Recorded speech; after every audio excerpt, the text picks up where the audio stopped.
Hello and welcome back to Magic Theory 101. My name is Zoe Morana and this is Chapter 3, Collective Reality. Now last week we went over personal reality, your personal cup. This week we'll be going over how your personal lens fits into the garden of lenses, and how the different rays of light can refract off each other in this space. In a collective reality, certain overarching beliefs are shared, and so lenses overlap. However, these lenses don't overlap completely, which ensures a garden of diversity, diverse existence. We can witness one another, but we don't experience the exact same thing through our personal lens. Let's go over what that means. So, experience is for expansion. Experience is perception plus emotion. Emotion is any sort of feeling. Pain is an emotion.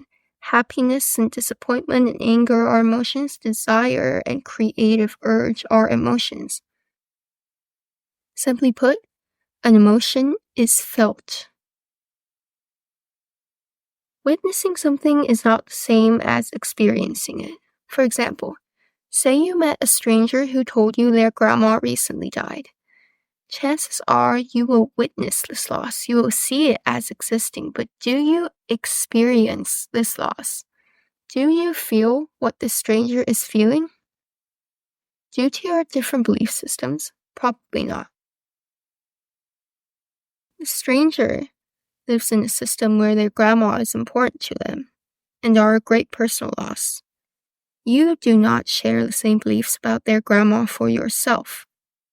You are witnessing this loss, but you are not experiencing it in the same way as the stranger. The same goes for your belief in wealth.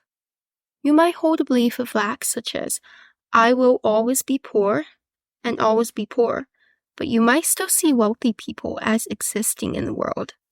Does that suddenly make you feel rich if you are poor? Most of the time, no. Conversely, you might hold the belief that the world is abundant, but you still see poor people existing. When you believe in wealth, you may witness poverty, but you are not experiencing it, are you? Experience is perception plus feeling. When you are poor, you may still see rich people on the street, but you aren't experiencing that wealth. The reason for this is because you don't actually tell yourself rich people don't exist or poor people don't exist. You are just applying these beliefs to your experiences, your personal reality, and not necessarily everything you witness, because witnessing something isn't the same as experiencing it.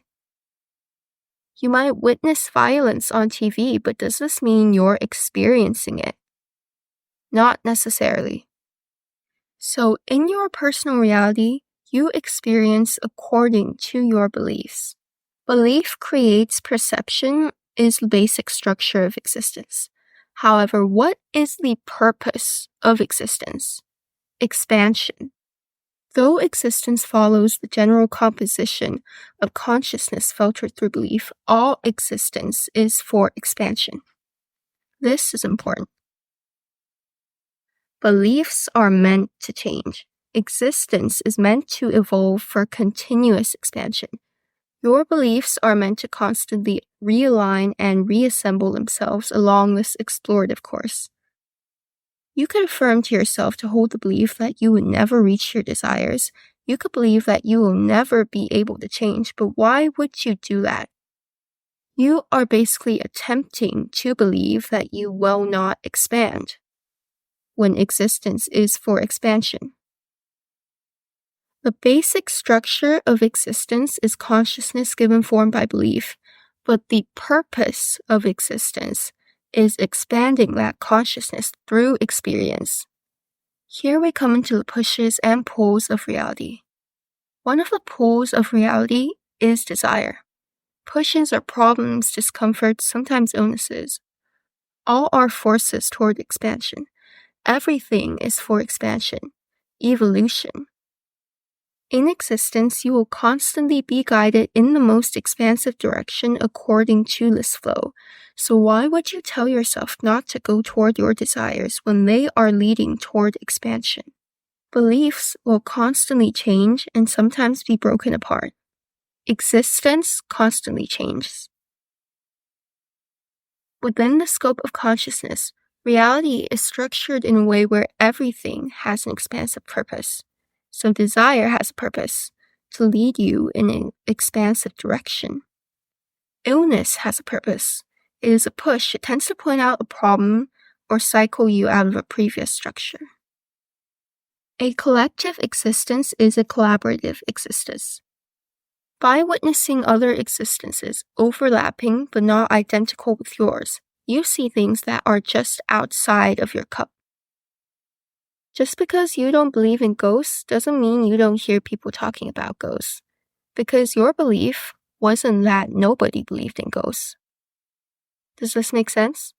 Although your beliefs may mean you don't experience certain things, such as a different state of wealth or spirituality or relationships, there are things that lie outside of your cup, and by seeing these things, though not necessarily experiencing them or perceiving them as being in your personal world, you gain ideas. You are inspired. An idea is a belief before it has solidified into existence. An idea is the embryo of a belief. When an idea becomes a belief in reality, you begin to perceive it. When you add emotion or feeling to this perception, you begin to experience it. So the collective garden of existence is a birthplace for ideas. Any perception, witnessing, or experience filtered through your personal lens can create a unique idea. The idea of witnessing of ghosts filtering through someone else's lens could create the idea of hallucinations in a person, or vice versa. Existence builds upon itself in a collaborative reality. That is evolution.